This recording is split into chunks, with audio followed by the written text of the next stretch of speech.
Now next let us start with the chemical reactions of ethers. So the very first reaction of ethers we will see is due to cleavage of CO bond in ether. Although from both the side ethers have CO bond only, because from both side of oxygen carbon is there, here also, here also. So we will talk about the cleavage of this bond or this bond. ethers are least reactive of the functional groups. ethers सभी functional groups में सबसे कम reactive होते हैं. So let us start. ethers जब halo alkane से, sorry this is hydrogen halide, X is halogen, so like HCl, HBr, HI. Usually HI से reaction fast देता है, तो हम HX की जगह HI देखेंगे आगे. सो ईथर्स की रिएक्शन अगर हम हाइड्रोजन हैलाइड से करें तो क्या होता है, इस मॉलिक्यूल ऑफ ईथर में दोनों ही आर सेम है. अगर दोनों CH3 हैं तो क्या होगा, आप ये वाला बॉन्ड तोड़ लें या ये तोड़ लें, एक ही बात होगी. तो हम मान लेते हैं कि ये वाला बॉन्ड ब्रेक हुआ तो एक R इस X के साथ, this R is going with this X and making RX, means आपको अल्काइल हैलाइड बन रहा है. This is the method of preparation of alkyl halide. और एक मॉलिक्यूल अल्कोहल का बना, क्योंकि क्या बचा आपके पास, RX जाने के बाद from here H and from here RO, तो ROH एक मॉलिक्यूल अल्काइल हैलाइड, एक मॉलिक्यूल अल्कोहल बन गया. ये इस रिएक्शन की फर्स्ट स्टेप है. Now the alcohol which is formed in first step will again react with one more molecule of HX.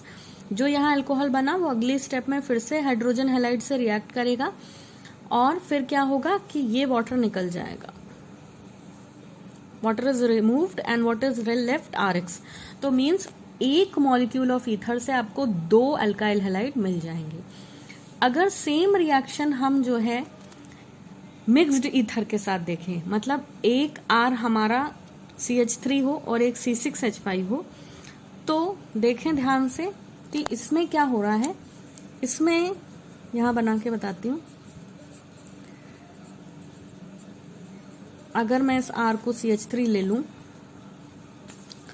तो ये वाला जो कार्बन ऑक्सीजन बॉन्ड है ये कार्बन sp2 हाइब्रिडाइज्ड है और ये वाला sp3 हाइब्रिडाइज्ड है. तो हमने ये पढ़ा है कि जब भी sp3 हाइब्रिडाइज्ड बॉन्ड होता है वो लेंथ में लंबा होता है और टूटता जल्दी है, जबकि sp2 हाइब्रिडाइज्ड बॉन्ड लेंथ में कम होता है. और यहाँ पे रेजोनेंस भी देखा जाता है, तो रेजोनेंस स्टेबलाइज्ड हो जाता है ये बॉन्ड. तो अगर एक sp3 और sp2 दोनों बॉन्ड है एक मॉलिक्यूल में, तो पहले कौन सा टूटता है, sp3 बॉन्ड, क्योंकि वो वीक होता है तो जल्दी टूटता है. तो अगर आपका ये मिक्स्ड ईथर है तो ये अगर HX से रिएक्ट करेगा तो इसमें यही वाला बॉन्ड टूटेगा. फिर आप इसकी तरह ये नहीं कह सकते कि ये भी टूट सकता है, ये भी टूट सकता है. यहाँ पर इसेंशियली मिथाइल और ऑक्सीजन के बीच का ही बॉन्ड टूटेगा, फिनाइल और ऑक्सीजन के बीच का नहीं टूटेगा कभी भी. तो ये बॉन्ड टूटेगा और आपको क्या मिलेगा, फिर से एक RX और ये स्पीशीज मिलके फिनॉल बना देगी. राइट. तो यहाँ पर ये चीज ध्यान देने लायक है कि बॉन्ड ब्रेकिंग डिफरेंट है. अब यहाँ पे कुछ केसेस आते हैं जो बहुत इंपॉर्टेंट है, इनमें क्वेश्चंस बन जाते हैं. अब केस 1 है बुक में, ये कहता है कि अगर जो है आपके ईथर में एक अल्काइल ग्रुप जो आप ROR लिखते हो, अगर कोई भी एक अल्काइल ग्रुप, मान ले ये वाला 3 डिग्री है, जैसे मैंने यहाँ लिखा है, पीछे OCH3 है और आगे ये 3 डिग्री अल्काइल ग्रुप है, CCH3 CH3 CH3. तो वो कार्बन जो फंक्शनल ग्रुप, ये फंक्शनल ग्रुप है इसका, वो कार्बन जो फंक्शनल ग्रुप से जुड़ा है वो और 3 कार्बन से जुड़ा है, मतलब ये टर्शरी अल्काइल ग्रुप हो गया. तो टर्शरी अल्काइल ग्रुप अगर एक भी प्रेजेंट है और वो HI से रिएक्ट करता है तो यहाँ पर ये वाला बॉन्ड टूटेगा. ऐसा क्यों होगा, यहाँ पे मिथाइल वाला बॉन्ड टूटेगा नहीं, यहाँ ये बॉन्ड टूटेगा जो टर्शरी और फंक्शनल ग्रुप के बीच में है. तो यहाँ हम कुछ डिफरेंसेस देख रहे हैं बॉन्ड ब्रेकिंग के. तो ध्यान रखें कि हमारे पास पॉसिबिलिटीज हैं, दो तरह से रिएक्शन हो सकती है.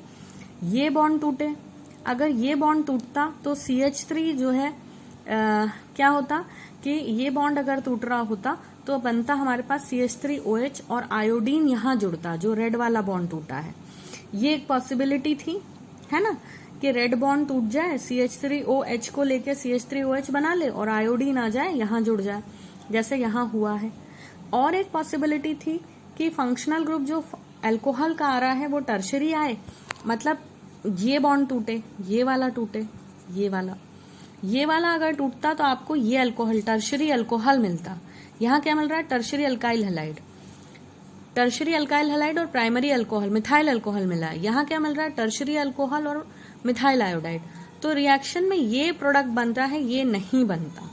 अगर कोई पूछे, जबकि जो कॉन्सेप्ट पढ़ते आ रहे हैं उसके हिसाब से ये बनना चाहिए था, पर ये बनते हैं। तो क्वेश्चन ऐसा आ सकता है कि जब CH3 होल थ्राइस 3CO जो ये है CH3 it reacts with HI, तो ये दोनों प्रोडक्ट बनते हैं, ये दोनों नहीं बनते। वही लिखा है इस क्वेश्चन में, वाई। आंसर इज क्योंकि इस रिएक्शन का जो स्टेप 2 होता है, ये मैकेनिज्म यहाँ दिया हुआ है बुक में। फर्स्ट स्टेप में प्रोटॉन ऐड हो जाता है और 3 डिग्री कार्बोकेटायन बनता है, और ये 3 डिग्री कार्बोकेटायन पर आयोडीन का अटैक फास्ट होता है। नाउ यू सी, इसका आंसर होगा क्योंकि स्टेप 2 ऑफ द रिएक्शन में the departure of leaving group, जो CH3OH निकलता है, वो एक स्टेबल 3 डिग्री कार्बोकेटायन बनाता है, और रिएक्शन जो है SN1 मैकेनिज्म फॉलो करती है। बाकी रिएक्शंस में वो SN2 मैकेनिज्म फॉलो करती है। जबकि एनिजोल के केस में, एनिजोल मतलब अब आपका टर्शरी नहीं है अल्काइल ग्रुप, आपका C6H5 प्रेजेंट है, जो कि एक रिएक्शन आपको मैं पहले यहाँ बता चुकी हूँ, यही वाली है, यहाँ लिखी है।